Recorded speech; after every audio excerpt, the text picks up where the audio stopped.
Hello, hello. We have reached the end of another month, and it is evening on July the 1st. I just got home from my summer job, and since I didn't do this yesterday, I wanted to make sure I got it done today, and that is let's talk about the records that I picked up in June. And it's a little bit of a weird month in the sense that, I don't, well, we'll get into it. It's a little bit of a weird month, let's just say that.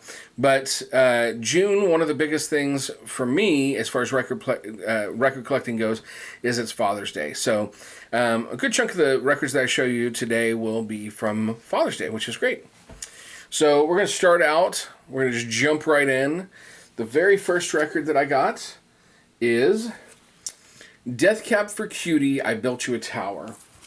I bought this one, I forget who I ordered this one from, but it is this really stunning, kind of turquoise looking record. Hard to tell really the color through there, but yeah, it's this stunning turquoise record. Death Cab for Cutie, one of my all-time favorites. I have their entire studio discography. I don't have all the EPs, but all the studio albums I've got. And I love them. They never let me down. This album is beautiful. It is a fantastic album, and I'm so glad to have it. The singles on this are, let's see here.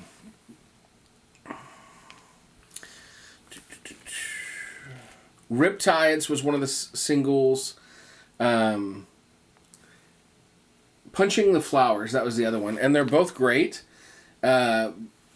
Just overall, the whole album's great. I mean, those two singles, if you listen to them, you'll understand why it's worth grabbing this album. I know one of the things that Ben Gibbard, the lead singer, talked about in some of the press tour for this album is that he had kind of spent a lot of time touring on Transatlanticism, and then they did a few shows off of Plans, too. And looking back at those albums, he was kind of spending a lot of time thinking about what made those albums that really drew people. And then this album's also an album where he's dealing with, the loss of his marriage, a second divorce, kind of a crushing personal experience. And so there's some real emotion in the lyrics, which is one of the things that makes Death Cab so great. Okay, so now we're getting right into Father's Day. Got 3 records for Father's Day from my wife and my 2 kids.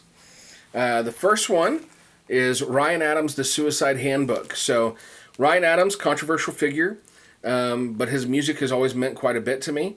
This particular album was sort of one of those mythological, does it really exist? It was, bootleg, some of its demos that showed up on later albums, specifically Demolition. But he decided to press it, and I love that early Ryan Adams stuff, so I definitely picked it up.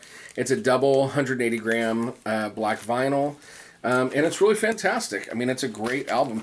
He is a fantastic musician, whether you're a fan of him or not. Now, track 1 is called Wildflowers, and it's a beautiful song.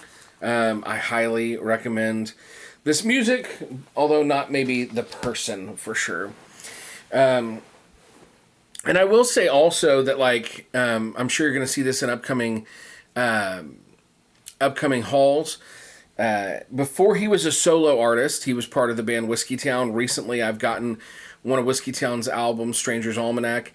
But Pneumonia is on the way, and they just announced today the first album, and I can't, for some reason I'm blanking on the name of it right now, but so that's all 3 Whiskeytown albums recently being repressed by Interscope Records, and they are beautiful albums. So again, I highly recommend if you've never listened to Whiskeytown. This is the kind of stuff, if you listen to Sturgill Simpson, you're going to enjoy this early, Zach Bryan I think is in the same vein. You're going to enjoy this early Ryan Adams stuff. The next one, this one was definitely from my daughter. This one was Olivia Rodrigo, You Seem Pretty Sad for a Girl So in Love. We like Olivia Rodrigo around here quite a bit, and it's my daughter's, one of her top artists. This is the Target exclusive with the alternative cover, and it's got this really soft kind of baby pink pressing. It's not great lighting in here, so it's hard to tell, but yeah, this really soft baby pink pressing. This is a great album, I haven't gotten the time to really give it a thorough listen, and I will say it's definitely a little bit more on the mellow side than her previous two albums. There are still some good rockers on here. There's some great songs on here, and I highly recommend it. So I really enjoy her. And then the last one for Father's Day that I picked up is Big D and the Kids Table, the Great American, it's called the Good Old American Saturday Night, featuring Big D and the Kids Table.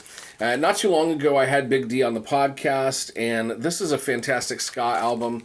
Big D is one of those big-name ska bands that have been around for a long time, and I just really didn't know their music that much, didn't have any records by them, so I was so glad they were putting out a new album. Really glad to have been able to have David on the podcast and talk to him.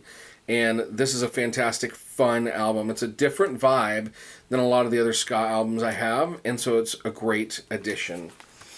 And speaking of ska, the last record that I got this month, and this was pre-ordered months ago, this is the Doom Stompers' Take a Beat. Doom Stompers, this is their first release on Bad Time Records. This is a fun album. It's got really, whereas Big D and the Kids Table kind of have their own lane, the Doom Stompers, this album has some songs that sound trad, some that sound kind of like rocksteady, some that sound ska punk, some that sound straight up punk. It is a real mix on this album, and it's a fun album. Lots of good songs. This one, if you ordered it, there were two different sort of pressings, two different colorways, and the one that I ordered was able to get out pretty much on time, but there's one that just arrived today or yesterday and is getting shipped out now, and they just sold out of their first pressing, which is great. So they're already working on a second pressing. But this is the one that I got, and this one, it's really hard to tell, and I will say, as far as the colorway goes, it shows up really well on one side and not on the other. But so it's a kind of a red and black pressing. Now the other side, you can barely see any of the red. So this is definitely the better looking side, but it's a great album as well. So this month, I only paid for two of these albums, and one of them was a pre-order from a previous month. But the other three albums were Father's Day gifts. And this kind of is an example of me trying to kind of pull back on the purchasing of records. Now, that said, I will say I also have several albums pre-ordered going into June, or going into July. But I am trying to keep that down around that 4 record mark or less. But we'll see how I do. I'm really trying. Summer is an expensive time, so that's one of the motivators for sure. So anyway, I hope that you got some great records in June. If you saw something that you liked in my record collection that I got this month, tell me what was interesting to you, what you picked up yourself, or what you want to pick up. And don't forget to like, comment, and subscribe. I am going to do a video probably tomorrow sometime. It might be Friday because tomorrow's my late night working at my summer job, where I talk about the books that I read in June. I had the best reading month I've had in a long time, so I want to talk about that. But in the meantime, have a great day.